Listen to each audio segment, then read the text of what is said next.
Hello everyone and welcome to CCTV America. I'm Asiye Namdar. We once again begin in Iraq, where there are reports of vicious fighting in several key areas, including the main oil refinery and an airport in the northern town of Tal Afar.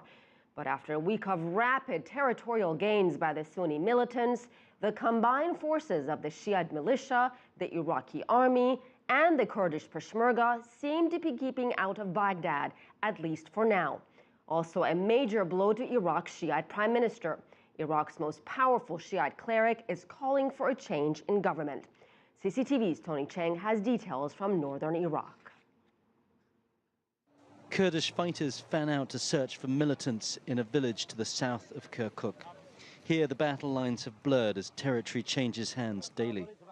But the Kurdish army, the Peshmerga, have held on tightly to the oil-rich city of Kirkuk, not previously part of their territory.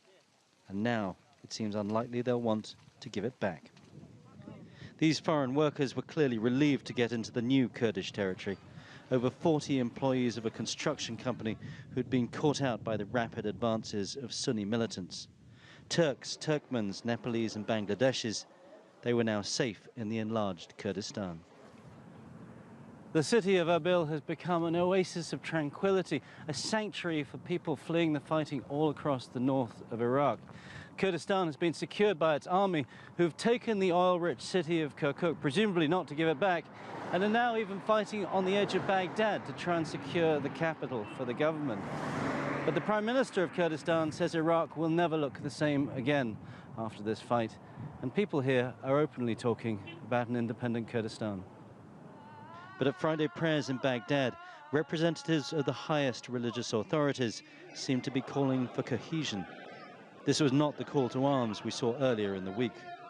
Today, the Ayatollah called for a government to be formed, a government acceptable to everyone in Iraq.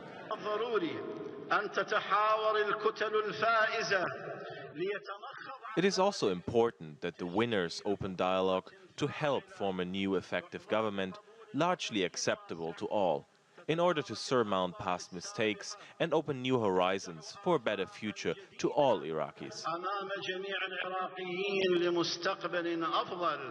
But the Shia militia are still arming themselves as they prepare for the defense of Baghdad.